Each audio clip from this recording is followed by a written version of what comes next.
This is Walt Disney World Today. Give us 5 minutes and we'll give you the world. It's Monday, March 29th, 2010, and this is episode 700 of WDW Today. I'm Matt Hochberg of StudioCentral.com. Joining us on today's show is Len Testa, co-author of The Unofficial Guide to Walt Disney World. Welcome to the show, Len. Thanks, Matt. I'm glad to be here on episode 700. That's right. You know, Len, looking back on, if we go back to like episode 1, I would just put things in perspective, The Unofficial Guide. Back then, blue font was new. Like, you guys just tried that out. We're like, yeah, you know, we should add another color to make it 3 along with black and white. You guys went the opposite direction of early computing, which had like green and black and white, but now you went blue, but blue. Quite a bit has changed. Now you have the color companion. Now you have pictures. I mean, look at you. I know. That was back before photography was actually invented. 700 episodes. Congratulations to all of us. Also joining us on today's show is Mike Newell of Mouse World Radio. Welcome, Mike. Wow, you guys don't look a day over episode 200. Like, you know, 700 is the new 700 and 200. Also joining us on today's show is Mike Scopa, a senior feature writer and blogger for allears.net. Welcome, Mike. And Matt, on this 700th episode, we always want to say hooray for healthy, talk about your healthy, and vote for healthy ways. President Barack Obama. Wait, no. I watched C-SPAN for 5 hours Sunday night. No, I'm pretty sure he didn't say that at all. Close, pretty close. Going with Cabaret? I was going to go Making of Me. No, Goofy About Health. Ooh, no, it's right Pavilion. Come on. Making of Me was about something a little different, Len. Yeah. You never know. There may be some sort of prenatal care pitch in there. I only saw one. Didn't get the memo. Also joining us on today's show is our special guest, Werner Weiss of Yesterland.com. Welcome back to the show, Werner. Thank you. An honor to be on show 700. That's right. Not anyone can be on episode 700. You just have to walk out. Didn't remember back in the 70s they used to use the word special guest for like Barbie Benton when she was on like Love American Style or Love Boat or whatever it was? She was on like every other week, though. I know. Barbie Benton. Yeah, anyway. Never thought that would be that reference would Associated make with our Werner, show, but yeah. Yeah, whatever. Okay, all right. But we actually had Werner on a couple episodes ago to talk about former attractions in Tomorrowland in the Magic Kingdom. You definitely want to take a listen to that. That was a great episode. And we brought Werner back to talk about attractions that are no longer with us in Fantasyland. And so, Werner, why don't you take it away with wherever you'd like to start in Fantasyland in terms of attractions that are no longer with us anymore. Well, I counted 7 attractions that are no longer with us. But before I talk about those 7, let's go back to when the park opened in 1971. You know, there were only 6 e-ticket attractions in the whole park. 3 of them were in Fantasyland. 2 of them are now gone, are on the list today. Ooh, Scopa, you think you can name them? The 3 in Fantasyland? 2 of them. Wow. Did you say 3, Werner, or 2? Well, 3 e-tickets in Fantasyland, 2 of which are gone. Mickey Mouse Review? Yes. That would be the first one I would have guessed at, yeah. Sure. Mr. Toad's Wild Ride? 20,000 Leagues. 20,000 Leagues, 20,000 Leagues. How about Skyland to Tomorrow? Excuse me. I have a question. Who's the man? Well, he said 2 are gone, and so 1 is still left. And one is left. Named 2 that It's are a Small gone. World. It's a Small World is still left, last time I was there at least. Wow. Small World, an e-ticket attraction. If you go by the size and scope of the attraction, it's an e-ticket. I mean, it's a big, long ride with large rooms. Yeah, I just saying if Disney was like, we're going to build a new e-ticket attraction, and they announced a ride that had a slow-moving boat ride with dolls in it, people would jump in arms about it. Like, are you kidding me? There'd be a revolt. But yeah, you're right. You're absolutely right, Werner. It's just, in terms of today, when we talk about e-ticket attractions today, we're talking about Expedition Everest, Splash Mountain, Tower of Terror, those kinds of attractions. So somehow e-ticket has become synonymous with thrill rides, but it used to just mean rides of a large scale and scope. It's a good point. The other 3, by the way, were Jungle Cruise, Country Bear Jamboree, and Haunted Mansion as far as the other 3 e-ticket attractions on day 1, or the first month at least. Huh, interesting. So let's start with 20,000 Leagues Under the Sea. Oh, my dad's favorite attraction. Is it really? You just like the idea. It was a submarine. I think was your dad in the Navy? Did this bring back like fond memories for him? No, he just thought it was so cool that we went in a submarine, Okay. All right. Okay. Werner, what do you? I mean, I cut you off a little bit. You were going to say something about 20,000 Leagues. No, not really. Just that it disappeared September 1994. Yeah, it's been gone a while now. Remember how long it was? It was there for a long time. Like they didn't do anything with it. It was just that lagoon sitting there. Well, yeah, for a long time it was closed until further notice. Some people are still waiting for that notice. And then the bulldozers moved in at some point, and it's now Pooh's Playful Spot. Yeah, that might have been the notice that's not coming back. The bulldozers. The fact is, You know what? I remember actually being on 20,000 Leagues, and the loading procedure to get into that thing was odd. not ADA approved one. No. There was definitely no ADA friendliness there, and I can't believe it's been gone 16 years. Yeah, I definitely remember going in that ride, and it was. I mean, I was a kid when I rode it, so I thought it was really cool. But you barely it was kind of weird because it looks like you were really going deep, but if you looked at it from outside, the sub never actually went fully submerged. Right. It was just like the top would always stick, kind of like a shark going through the water. Its fin was always up. What do you remember about the ride to Scopa?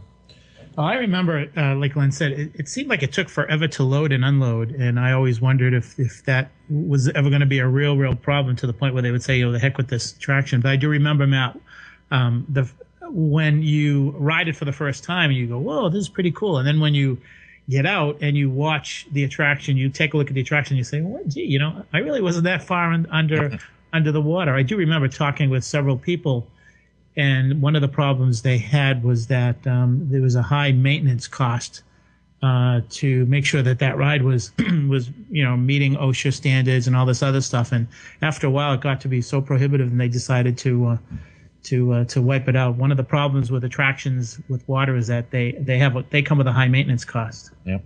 Yeah, the seals and everything. I heard one time, I think it might have been on the Walt Disney World Explorer. They said that Disney at one time with the 20,000 Leagues had the 7th largest submarine navy in the world. The 7th largest fleet. And I was going to ask Matt. Yeah. Matt, do you know if any of those submarines are in the boneyard at the studios?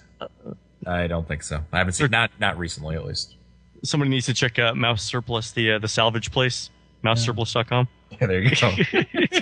Totally put one of those in your backyard.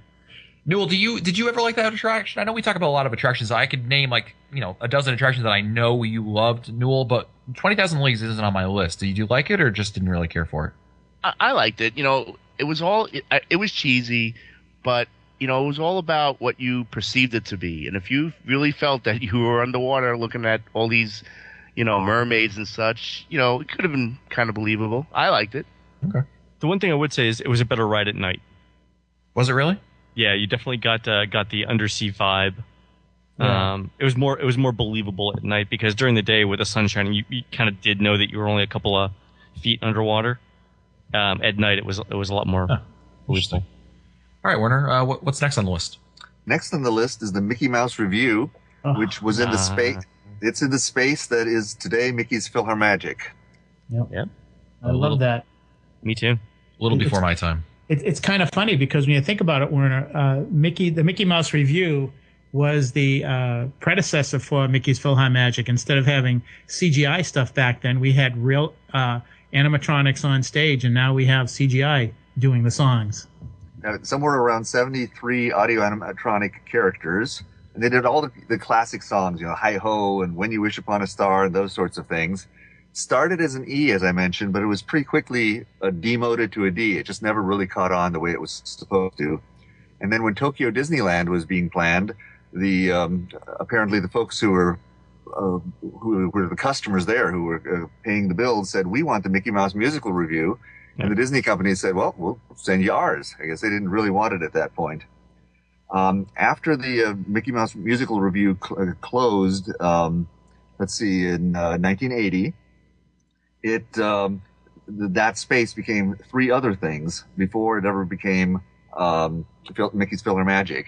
Anyone want to guess what those were? Magic Journeys. Legend of the Lion King. Legend of the Lion King. Yeah, and then one before Magic Journeys, it actually spent a surprisingly long time as the Fantasyland Theater, which was a seasonal space that they could show animated movies in. From 1980 to 1987, which is a pretty long time. And usually it was closed, so people don't remember it. And it wasn't much of an attraction. I almost didn't want to count it as an attraction. Magic Journeys is another interesting one in that it came over from Epcot. It's a ride that had been closed at Epcot for almost 2 years before it opened up at Magic Kingdom in December of '87 and lasted there for 6 years after already having had a long run at Epcot. Wow. And Epcot, was it at Imagination, Werner? Do you remember was. And then when Captain EO came in, they had Magic Journeys, and it took them a little while to figure it out, but I guess they decided that why not show this good movie in a space that's capable of showing it over at the Magic Kingdom instead of just having it sit in a warehouse somewhere. That is great. Of those attractions that Werner just mentioned, Scopa, what was your favorite? I really liked Legend of the Lion King. I actually got to attend one of the earlier attractions, the earlier performances, and I can remember the first week it opened, I was there, and there was a lot of puppetry going on. It was really interesting because there were some executives over to the left who were watching, and it was a very, very, very, very nice performance. And one of the things that I'll always remember is that a year or two after that performance, I went back to watch it, and there were maybe half as many puppeteers doing the entertaining. It was almost as if people like they didn't have enough cast members to do all the entertainment, and I was really disappointed. But when it first opened up, I thought it was pretty cool. Newell, what about you? What are some of those attractions that must bring back some memories for you? Magic Journeys was the first 3D show that I saw at Disney before I saw Captain EO the same year.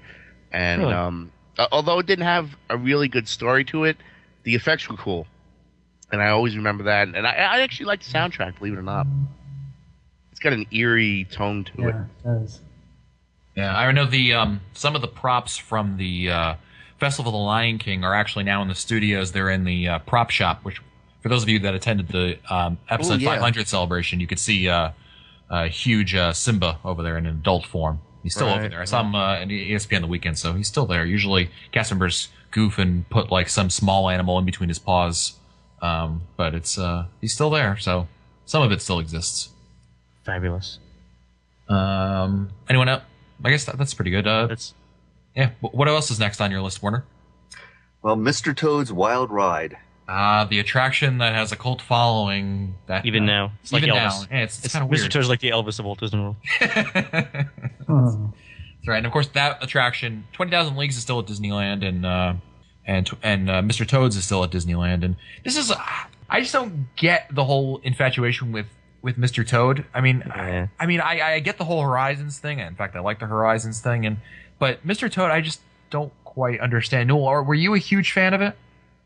I think I wrote it once. So no. No. Scopa? Yeah, I liked it. I thought it was one of the better I think it was a C ticket ride. Werner would probably know better than I. And I thought it was pretty good. It was, I think that it was I thought that was one of the attractions where it was double loading. You could go to the left or to the right. And I remember that was the first time that I sat and did a study like test-alike when I was watching people going to the left and to the right. And I can remember saying to myself, people going to the left were getting on the attraction approximately 2 to 3 minutes quicker than the people on the right. And that's when I started saying, go to the left, go to the left. Nice. What's interesting is that the left ride and the right ride were actually two different attractions. They had different gags. Yeah. So it wasn't just a mirror image or it wasn't a clone. It was a different track that went past different sets. At one point, you were in the same room, but you entered the room in a different way and exited it in a different way, and then went on again with a separate ride. So it was really two separate Mr. Toad rides that was promoted as one ride. Ha! That also meant that the building was nice and big. So when they needed to put Winnie the Pooh in a building that was big enough to hold not only one ride but also one good-sized gift shop, that was the perfect candidate. Yeah. Nice. Let me ask. It's funny you bring up Winnie the Pooh, Werner. Len, what do you think of the replacement? I think a lot of people have more of an issue with the replacement than the original. You know, you're willing to let go of a good player on your team if it means you're going to be getting, you know, someone else in the future that's going to, you know, bring you a championship. But I don't think quite, you know, the Winnie the Pooh was quite up to those standards. What do you think? What's your thoughts on that? The thing that I liked about Toad, actually the thing that I still like about Toad in Disneyland, is it's a quirky ride that you kind of wouldn't expect in Fantasyland from Disney. Mm-hmm. You know, it's not sort of the homogenous kind of entertainment. frankly, that you see now, right? I mean, it's Mr. Toad in Hell, right? Right. Which is really not what you expect from Disney in a theme park. So it was kind of great because the kids would enjoy it because it's a Toad and it's a crazy car and you kind of pseudo steer it. Not really, but it looks like you're steering it, and the adults got something out of it too. Now it's just sort of, I mean, Pooh is an okay ride. It's definitely geared for kids, and there's no real adult sort of perspective in the ride. I think it's more of a geared towards marketing than anything else. I mean, Pooh was one of the biggest selling. There's the biggest selling thing biggest selling story that didn't have a theme park ride, right? Right, and I mean the Disney Store was known for selling more Pooh stuff than anything else, and I mean they weren't selling any Toad dolls. Let's face it.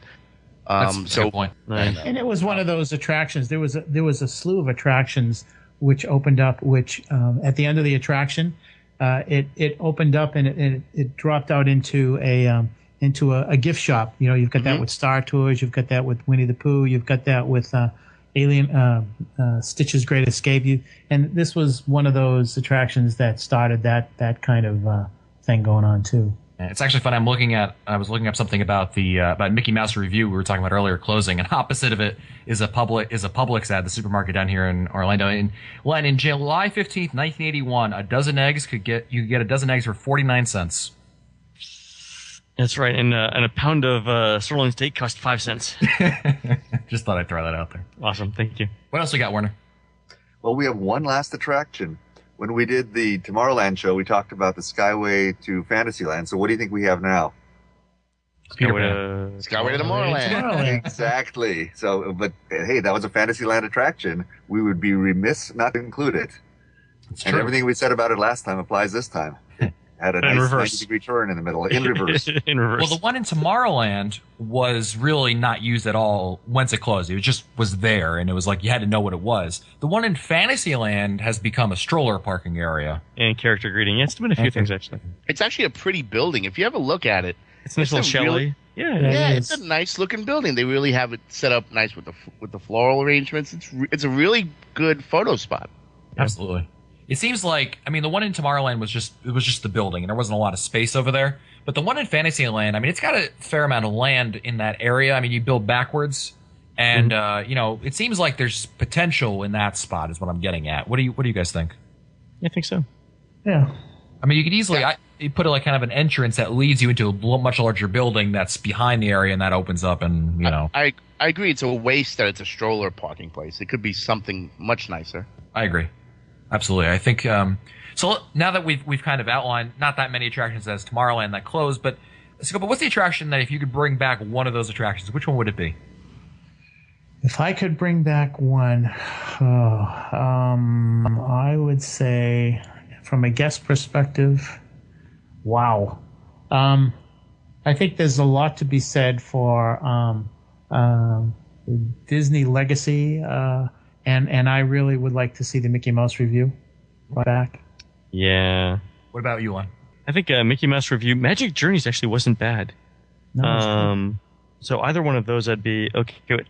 As much as I liked Toad and 20,000 Leagues, they're really not the repeatable kind of attraction that Magic Journeys or